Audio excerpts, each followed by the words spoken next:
All right, let's go ahead and talk about pre-Photoshop editing. So in this video, I'm gonna demonstrate the 4 main edits I do in Lightroom before I import photos into Photoshop. Now, I know a lot of photographers will only use Lightroom for their editing process, but personally, I like to use Photoshop because it has way more options within it. With that being said, there are a few things that Lightroom does better than Photoshop because it is a raw photo editor. And what this means is that it can extract more details from the raw file than if I were to import the photo into Photoshop early. And I'll show you what I mean by this in just a second.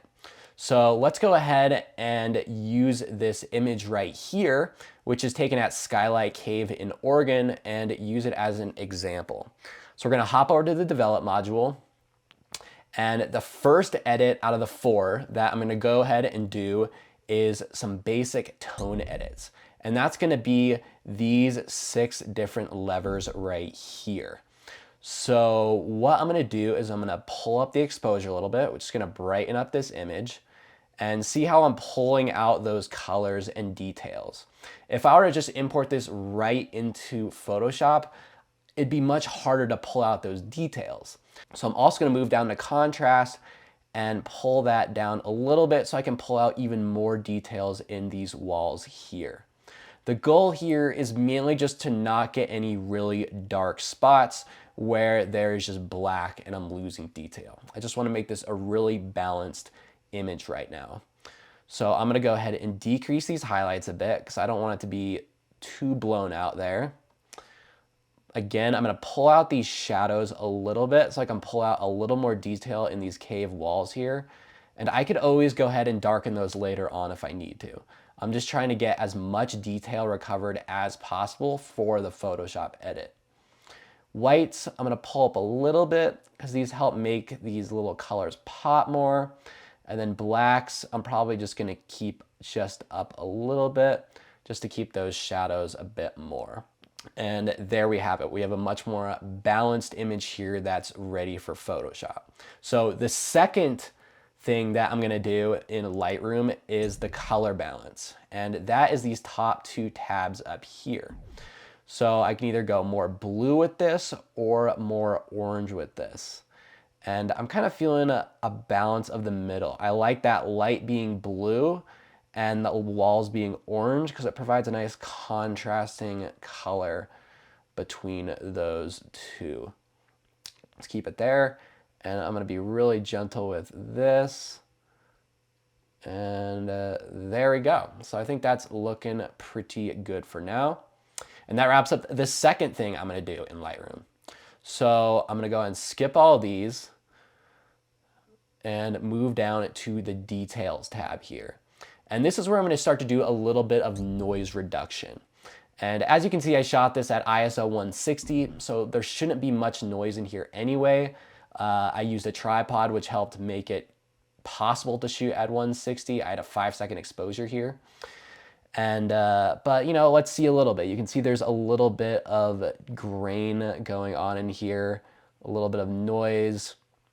So we're gonna go ahead and pull up this noise reduction lever a little bit. And as you can see, that's gonna make that a bit smoother here. So let's go do that again. See, that's looking much better there. Leave it about there. You don't wanna take it up too high or your image is gonna start to look plastic, but I do like to raise it a little bit. You can mess with the detail and the contrast a little bit. And I think that is looking good. So got the noise reduction done. And for the 4th and final thing, we're gonna go down to lens corrections here. And I'm gonna go ahead and enable profile corrections. And this is gonna remove any distortion or vignetting from the lens. And honestly, I like it better without the lens correction. I like this almost kind of 3D look. So I'm just gonna keep it there. The final thing, remove chromatic aberration. So I'm gonna go ahead and check this. Now, this isn't gonna make too much of a difference because this is shot with a pretty nice lens. But if you shoot with a less great lens, it's gonna be more of an issue. So I'm gonna go ahead and show you a photo where chromatic aberration is a bit more of an issue. So this photo right here, I took a couple years ago, and I don't even think I ended up posting this photo. It was more just a snapshot, but it is a great example of chromatic aberration. See this blue line right here and this yellow line right here? That is chromatic aberration, and it's basically just a lens mess up. So if you go ahead and click this button, just gonna go ahead and remove those. And that looks 1,000 times better, and Lightroom does a really great job of doing this. So boom, that's fixed up there. And yeah, so we have an image right here that's basically ready to go straight into Photoshop. So those are the 4 main edits that I will always do in Lightroom. A couple things I won't do. So a bunch of photographers will, if you scroll up here, they will start to adjust the texture, clarity. They'll mess with vibrance, saturation, colors, luminance, saturation. These are all great tools, but honestly, I think Photoshop does a way better job at being able to handle those tools. So I just do all that in Photoshop. Also, same with crop, spot removal, masking, all stuff I do in Photoshop. So we're just gonna skip that right now, and I'm gonna go over it later in Photoshop. One other thing I do wanna point out is that if you are focus stacking an image or blending multiple images together, you might wanna copy all of these settings to all of the images before you import to Photoshop. So if I right click on this and go to develop settings here, I can click copy settings. That will copy all of these settings that I did here. And then I could go through to another image, say the focus stacked image, click on that, develop settings, paste. And then I could do that for all the images so that I can import them all into Photoshop as layers.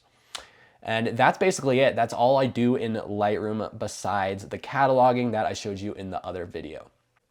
So again, here is what the photo looks like after my Lightroom edits. And when I eventually did end up taking it to Photoshop, here's what the final result ended up looking like.